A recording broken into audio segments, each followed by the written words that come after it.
Everyone, Brandon and Brandon back again at the Kabuki Strength Lab, and today we're going to be talking thoracic rotation, who should be doing it, and why it's important for certain people.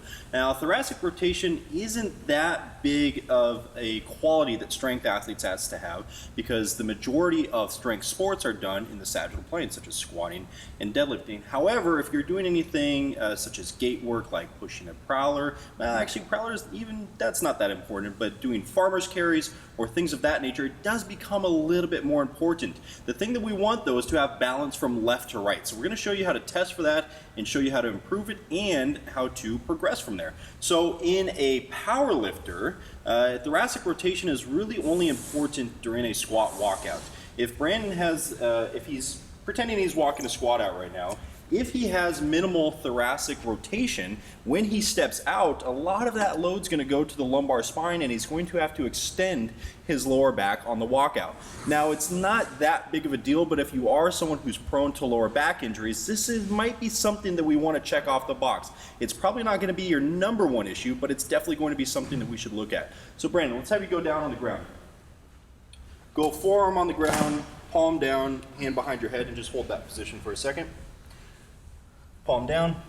Now, palm down in this drill is very important. We really don't like to see people balling up their fists in any ground-based drills. I know it's very popular to do like a very tight balled fist for things like planks and other static-based drills, but in drills that we move, we really want to establish a connection through the ground so that we can actually use this scapula to move with. And if you've seen any of our other recent videos, we've been talking about the relationship between upper arm bone and scapula and why those two need to move as a single unit. And it's for that reason that we don't have athletes balling their fists up. When they ball their fists up and try to create a lot of tension through their arm, we find that they lock their scapula in retraction super hard and it's not actually able to move around the rib cage in this exercise. So first and foremost, we want that hand to be flat on the ground and we want to be pressing into the ground as hard as possible during the duration of this drill.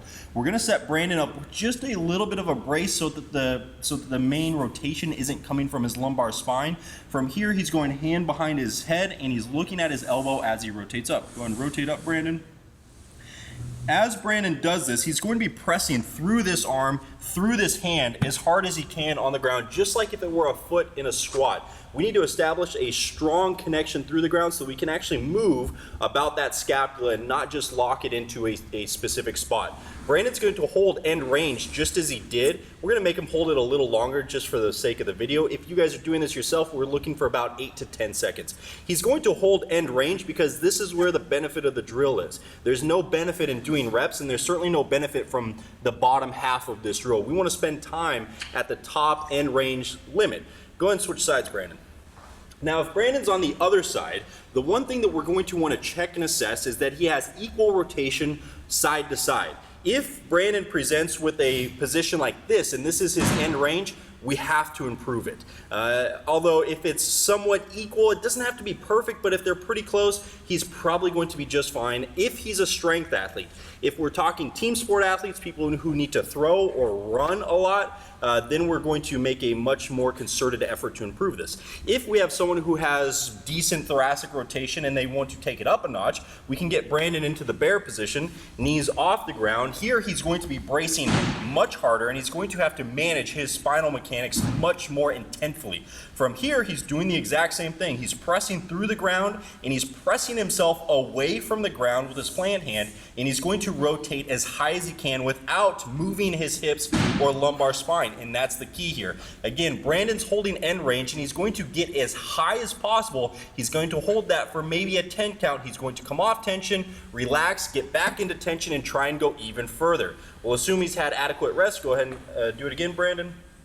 End range, high, good. If someone struggles even in holding this position, we wouldn't have them do it because a lot of the rotation or hip shifting is going to mitigate a lot of the actual positive benefits that's happening from the thoracic spine and scapula, which is what we're looking for.